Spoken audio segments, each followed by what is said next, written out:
Okay, we are down at the Canadian Olympic Oval, and that is very fitting because we're joined with Canadian Olympian Jessica O'Connell. Jessica, how are you today? I'm good, thanks. How are you? Not too bad, thank you so much. So you are relatively fresh off of your first Olympic experience down in Rio. For you, obviously, you could probably write a novel on all your experiences that you had down there. But for you, what would you say was your most important takeaways from that experience? Oh man, you're right. I have written a novel. I took notes of everything I did every night because it was so big. The biggest takeaway I think was just how much of a community there is behind sport in Canada. And when I went, I had people reaching out to me who I hadn't talked to since junior high school, and they were saying, "That's so cool. Like, wow, I can't believe you made the Olympics. That's incredible. Like, how are you doing? Nice to see you." And just the reach that sport has, and how Canadians are really quite intertwined and quite proud of our own.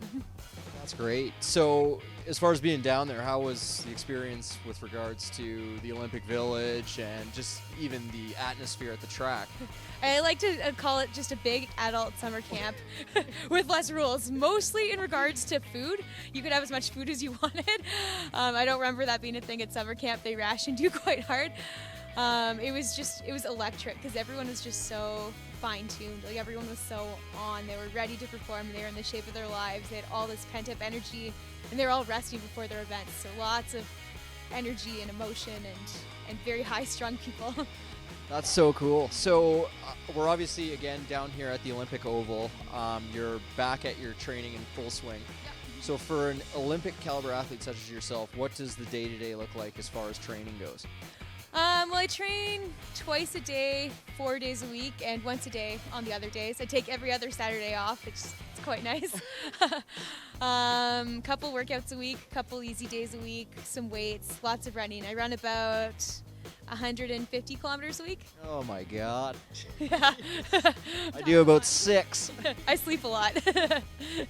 That's great. So obviously the physical aspect of it is very important, but your diet as well. Do you follow any strict diets? I know you said McDonald's was open down in Brazil, but It was, yeah. I have a huge sweet tooth, so I try and eat as healthy as I can tolerate, I guess. But I eat a pretty balanced diet, nothing too fancy. Make sure to always fuel before and after a workout. That's really important. And my pre-race ritual is an ice cream cone the day before a big race. So it's something I always make sure to do. So, along those same lines of personal development, you're spreading the good word of your knowledge of personal development and personal fitness with this new endeavor that you and another incredibly talented individual, Faye Stenning, have started, Grit Coaching. Yeah. So how did the two of you get that going, and what type of athletes are you molding this towards? So Faye and I have been friends since junior high school, so we've known each other forever. And Faye's really blossomed in the realm of Spartan racing and obstacle course racing, but we do a lot of our off-day easy runs together. So we were running one day and we thought, we're kind of a unique friend group in that we're both fairly elite in our fields. She's a very good obstacle course racer, and we know a lot about it. I think that we could create programs and share this with other people, because a lot of, particularly Spartan racers, but also just older people or people who are trying to get into fitness aren't really sure how to train and how to do it efficiently and get bang for their time buck. So we thought, well, we do. we can help them.